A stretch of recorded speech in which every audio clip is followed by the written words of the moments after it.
예, 안녕하세요. 인공지능 수업 보강을 수업하도록 하겠습니다. 제가 저기 공지사항에 교환을 다시 업데이트한 거에 제일 마지막에 여기 이 마음의 그림자라는 로저 펜로즈의 책에 대해서 이제 요약한 게 나와 있습니다. 요 내용을 가지고 보강 수업을 하도록 하겠습니다. 이 마음의 그림자는 로저 펜로즈가 저번 시간에 보강을 한 황제의 새 마음에 이어서 좀 더 자기 입장을 좀 보완한 것이라고 할 수 있겠습니다. 일단 노조 펜로즈의 입장은 이 비컴퓨팅적인, 그러니까 컴퓨터적이지 않은 물리작용이 우리의 의식적 행동의 바탕을 이룰 수 있다는 보는 견해예요. 그래서 우리의 의식이 컴퓨터로 다 파악된다는 것에 반대하고, 다만 이제 과학적 두뇌는 AI 같은 거죠. 어느 정도의 비컴퓨팅적 활동을 수행 가능하다고 합니다. 그래서 결론은 인간과 같은 의식적 사고가 가능하려면 AI가 인간을 따라잡으려면 컴퓨터로는 흉내낼 수 없는 요소를 실제로 갖춰야 되고, 컴퓨팅 자체로만은 의식이나 의식적 감정이나 의도가 생겨날 수 없다고 이제 그 사람은 봅니다. 꼭 이 사람이 정답이라고 할 수는 없어요. 왜냐하면 그 이유가 이제 우리 뉴런, 그 뇌세포 사이의 시냅스 연결은 어떤 고전적인 결정론보다 더 깊은 수준에서 이 사람은 양자역학적인 거를 얘기하죠. 양자역학과 고전역학의 경계를 넘나드는 물리적 활동이 일어날 것이라고 예상합니다. 그렇다고 해서 과학적 의식, 인간의 의식이 과학적 설명의 범주 바깥이라고 아예 분리해서 봐서는 안 된다고 합니다. 분명히 정신적 현상을 이해할 수 있는 과학적 길이 존재하고, 그거는 우리가 물리적 실제 자체의 속성을 더 깊이 이해하는 데서 시작한다고 봅니다. 말하자면 물리적 실제를 너무 기계적이고 결정론적으로 보는 게 아니라 이 양자역학적인 측면, 불확정적인 측면이나 이런 것들을 감안해서 물리적 실제의 깊은 뜻을 우리가 이해해야 이 정신적 현상을 알 수 있을 거라고 이 사람은 예상하고 있습니다. 사실 이제 우리 정신질환 같은 경우도 약물이라는 물리적 실제를 가지고서 치료를 하고 있잖아요. 그래서 정신이 이제 육체하고 분리되지 않은 것만 보더라도 물리적 실제 자체에 대한 이해가 이제 정신을 이해하는 데 중요한 관건이 됨을 좀 알 수 있습니다. 결국은 이제 물리적 세계의 그 물질 자체도 우리는 제대로 파악하기가 쉽지 않다는 거죠. 이 물질을 실제로 지배하는 법칙들이 얼마나 어렵고 깊이 있는지를 좀 파악해야 된다는 거죠. 우리 의식과 컴퓨터의 관계는 한 네 가지로 볼 수 있다고 합니다. 이걸 이 사람이 이제 네 가지로 분류했는데요. A는 그냥 이제 우리의 모든 의식은 다 컴퓨터 작용과 똑같다는 거예요. 그다음에 B는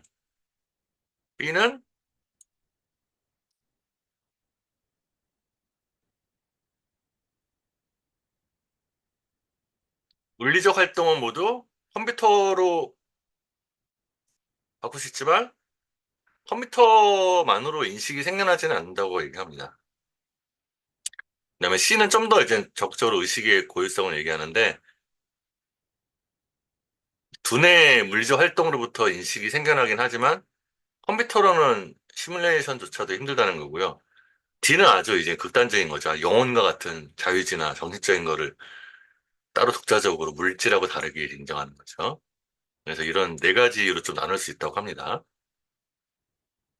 아무래도 AB는 인간의 의식을 물리적인 속성으로 이해하려고 하는 거고, 아무래도 CD는 인간의 의식을 물리적이지 않은 측면으로 또 보려고 하는 거겠죠. 일단 우리 컴퓨터에는 하향식과 상향식이 있는데, 보통 초창기 이제 초기 값들을 다 주어지고 한 게 이제 결정하는 게 이제 사양식이고, 지금 이제 생성형 AI나 이런 경우, 챗GPT 같은 경우는 좀 상향식을 좀 도입을 하고 있습니다. 그래서 이제 뚜렷이 정의한 규칙을 미리 정해두지 않고 학습하면서 경험에 따라 수행한 결과를 계산하도록 절차만 갖추어 둡니다. 그래서 이제 조작 규칙이 계속 바뀌고, 그다음에 이제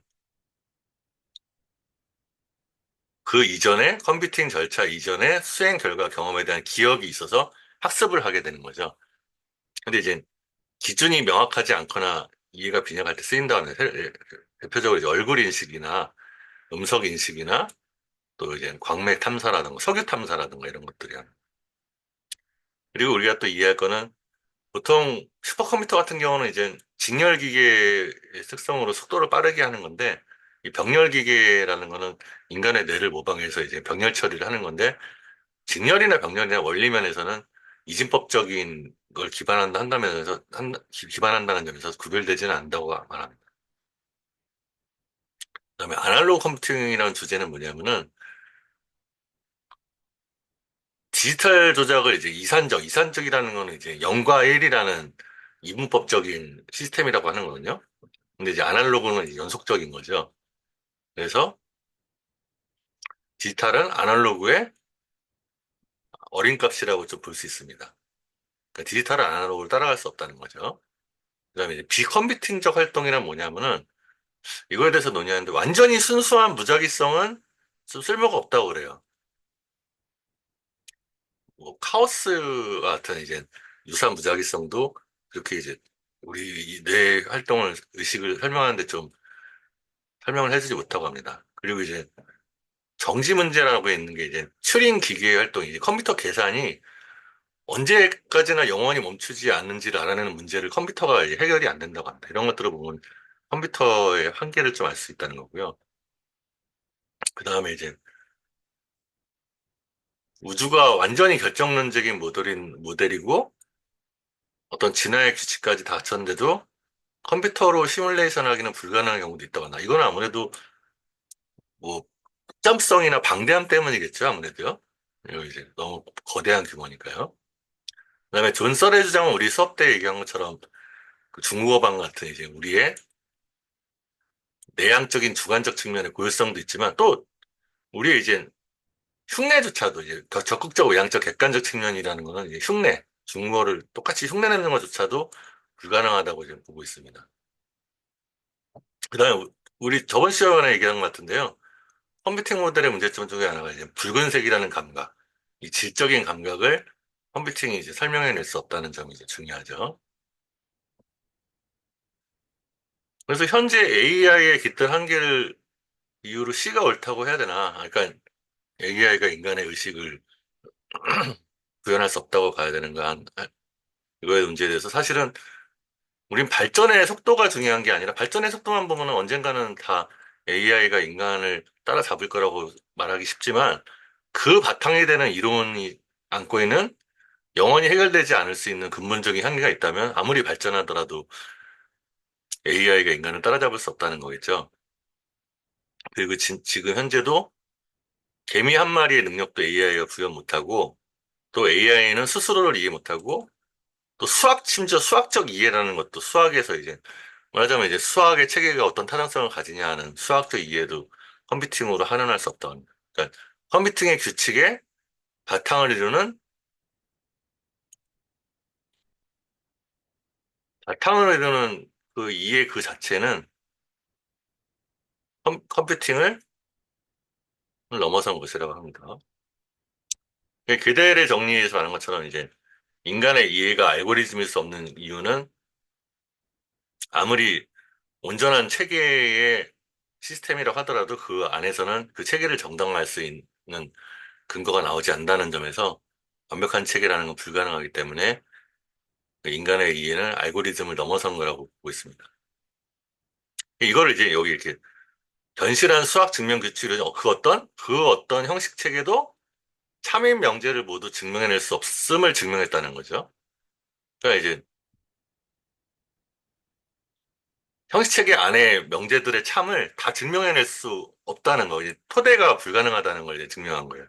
그러니까 이제 인간의 이해와 통찰은 어떤 컴퓨팅 규칙의 집합으로 환원할 수 없음이 밝혀졌다는 겁니다.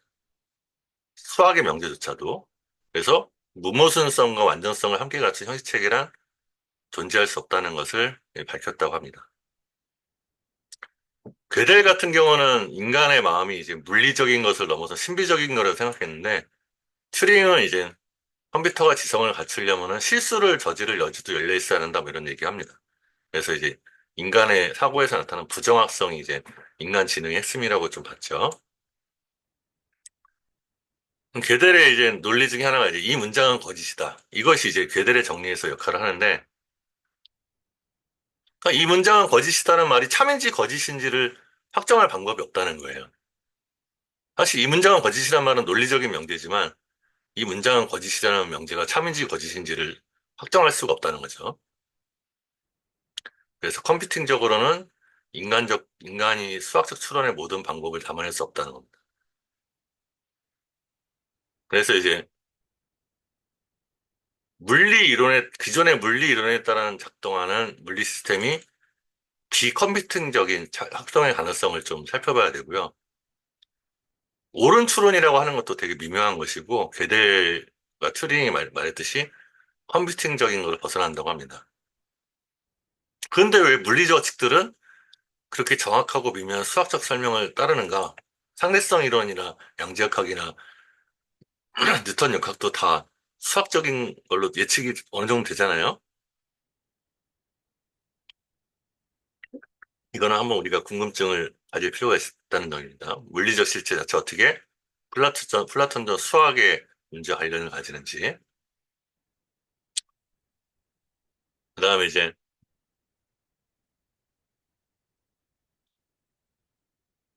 그러니까 이제 물리적 행동을 모델링하는 어떤 카오스적 행동의 이산적 근사, 이분법적인 거죠. 0과 1과 같은 이걸로 포착할 수 없는 게 있다는 겁니다. AI는 기본적으로 0과 1에 기댄다는 거고요. 근데 양자 물리학에서는 무작위적인 어떤 자유가 있는데 이 결정론적인 것을 넘어선다고 하네요. 그리고 의식이라는 것은 두뇌에서 일어나는 어떤 비컴퓨팅적인 걸 수 있다고 얘기합니다.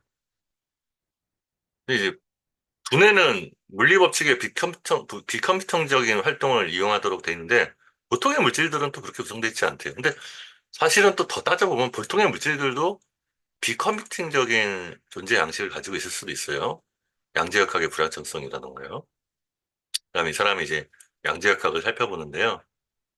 양자역학에서는 슈레딩거의 고양이 문제라는 걸로 해서 이제